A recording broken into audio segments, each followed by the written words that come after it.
дар ибтидои мизи мудаввар қайд гардид ки ҳизби халқии демократии тоҷикистон дар ҳаёти сиёсии кишвар бо барномаи мукаммалу дурбинонаи худ дар пешбурди сиёсати маънави асоси давлат ва ҳукумати кишвар таҳти раҳбарии асосгузори сулҳу ваҳдати миллӣ пешвои миллат президенти ҷумҳурии тоҷикистон эмомалӣ раҳмон нақши калидӣ дорад. гуфта шуд ки ҳизби халқии демократии тоҷикистон аз рӯзҳои нахустини таъсисёбиаш бо иқдомҳои шоиста ва барномаҳои созандаш дар байни мардум беш аз пеш обрӯ ва нуфуз пайдо карда истодааст ва ҳадафи аслии ҳизб ҳам амалӣ сохтани ормонҳои мардуми мо мебошад. ҳизби халқии демократии тоҷикистон дар сафи худ нерӯи тавонои зеҳниву ақлонӣ, намояндагони тамоми табақаҳои аҳолӣ, зиёиён, коргарон, кишоварзон, соҳибкорон, занону ҷавононро муттаҳид намуда ба як қувваи бузурги пешбарандаи ҷомеа табдил ёфтааст, илова гардид дар мизи мудаввар. Сипас раиси Кумитаи иҷроияи ҳизби халқии демократии тоҷикистон дар шаҳри Хуҷанд Наим Маликисломӣ баромад карда зикр кард ки яке аз омилҳои маҳбубияти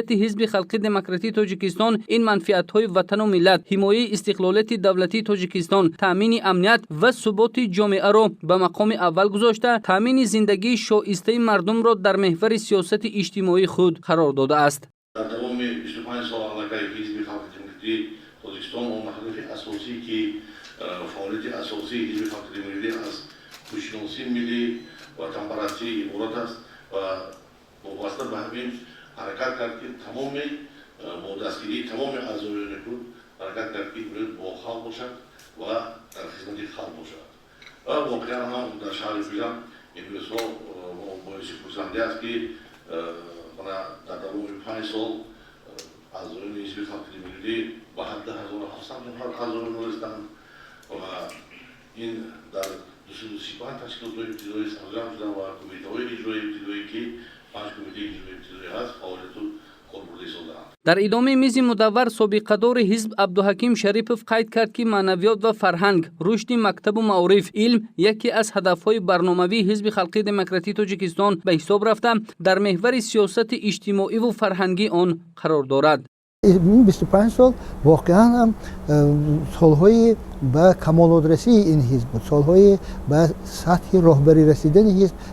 در جامعه بود. این به خود نشده است. حزب در همین تلاش ها کمال یافت. حزب در همین تلاش ها در راه مبارزه برای آینده درخشان خلق و دولت کمال یافت و امروز به یکی از حزب‌های با نفوذترین، سرنفوذترین در کشور و حتی من در برآمدم هم قید کردم که و در عرصه بین‌المللی آبروی خودش را دارد. امروز رابطه های خیلی خوب دوستانه، رابطه های مناسبت های خوب با حزب کمونیستی جمهوری خلقی خطای است و دیگر کشورهایی که با تاجیکستان شریک هستند و آن را شریک با اعتماد می‌دانند. حزب ما نیز با آنها با حزب‌های در آنجا در موقع اول بوده همکاری می‌کند و تجربه همدیگر را می‌آموزند، راه‌های باز هم بهترین انکشاف اقتصادی اجتماعی کشور را جستجو می‌کنند و همینطور حزب ما امروز حزبی است که ما با افتخار میتوانیم که من اعضای آن هستم. در ادامه میزی مدور جانشین دیرکتور انستیتوت علم‌های جامعه شناسی دوچنت نورعلی نورов، دوچنت کافدرای تاریخ وطن و آرکئولوژی شوکت شریپов، دکان فاکولته تاریخ و حقوق دوچنت ابراهیم جبارov در موضوعهای حزب خلقی دموکراتی تاجیکستان و 25 سال نصرت‌ها از تاریخ پیدایش حزب خلقی دموکراتی تاجیکستان، حزب خلقی دموکراتی تاجیکستان و روند تطبیق برنامه‌ها در ساحه علم و معارف، حزب غایه‌های آینده‌ساز و مقام حزب خلقی دموکراتی تاجیکستان در سیستم بسیار حزبی معروضه‌ها ارائه کردند. امروز با اطمینان و باور و اخلاص و ارادت میتونم بگم که واقعا این برنامه دورنمای حزب نه تنها در دایره این مشخصات و فرموده‌هایی که در برنامه انجام شد، بلکه فراتر از اون این برنامه در تمام رشته‌های خارجی خلق تاجیکستان تطبیق شد و بیشتر از آن ما را با دستاوردهای شایسته در همه رشته‌ها، هم رشته سیاست، اقتصاد، فرهنگ و معارف